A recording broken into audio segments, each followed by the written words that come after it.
ಹಚ್ಚಿ ಕರ್ಕೊಂಡ್ ಬಂದಿದೆ. ನಿಮ್ಗೆ ನಾವು ಯಾವಾಗಲೂ ಚಿರಋಣಿ ಆಗಿರ್ತೀವಿ. ಶಿವ ನೀವು ಯಾವಾಗಲೂ ಚೆನ್ನಾಗಿರ್ಸಪ್ಪ, ನಮ್ಮ ಆಯುಷ ಎಲ್ಲ ನಿಮ್ಗೆ ಇರ್ಬೇಕು.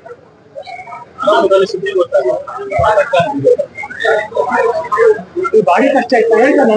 ನನ್ನ ತಂದೆ ಕಿಡ್ನಾಪ್ ಆದಾಗ ಎಷ್ಟೊಂದು ದುಃಖ ಆಗಿತ್ತು, ಅವ್ನಿಗೆ ಸುದ್ದಿ ಗೊತ್ತಾದಾಗ ಅಷ್ಟು ದುಃಖ ಆಗಿತ್ತು.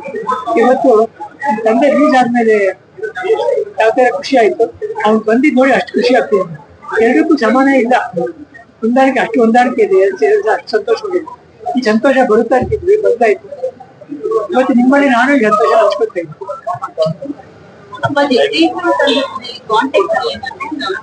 ಮಾಡ್ತಾ ಇದ್ದೆ ಶಿವಣ್ಣ ಡೈಲಿ ಫೋನ್ ಮಾಡ್ತಿದ್ದೆ.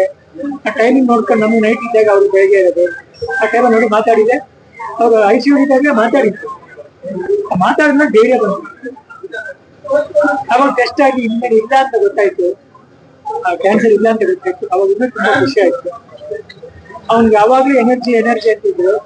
ಇವತ್ತಿಗೆ ಅವ್ನಿಗೆ ನಿಜವಾದ ಎನರ್ಜಿ ಇದೆ ಅಂತ ಗೊತ್ತಾಗ್ಬಿಡ್ತೀವಿ, ಪ್ರೂವ್ ಆಯ್ತು. ಇನ್ನು ಇವಾಗ ಇನ್ಮೇಲೆ ಶುರು ಆಗಿದೆ.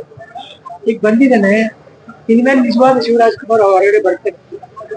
ಯಾವಾಗ ನಿಮ್ನೆಲ್ಲ ನೋಡಿ ನಿಮ್ಮ ಹವಾ ಒಂದು ಪಡ್ತು, ನಿಮ್ಮ ಹವಾ ಒಂದು ಸೋಕಿದಾಗ ವಾಪಸ್ ಬಂದ್ಬಿಡ್ತಾರೆ. ಮತ್ತೆ ಅದೇ ಶಿವರಾಜ್ಕುಮಾರ್ ನೋಡ್ಬೋದು. ಇನ್ನು ಹೆಚ್ಚಿನ ಎನರ್ಜಿನ ಶಿವರಾಜ್ಕುಮಾರ್ ನೀವೆಲ್ಲ ನೋಡ್ಬೋದು.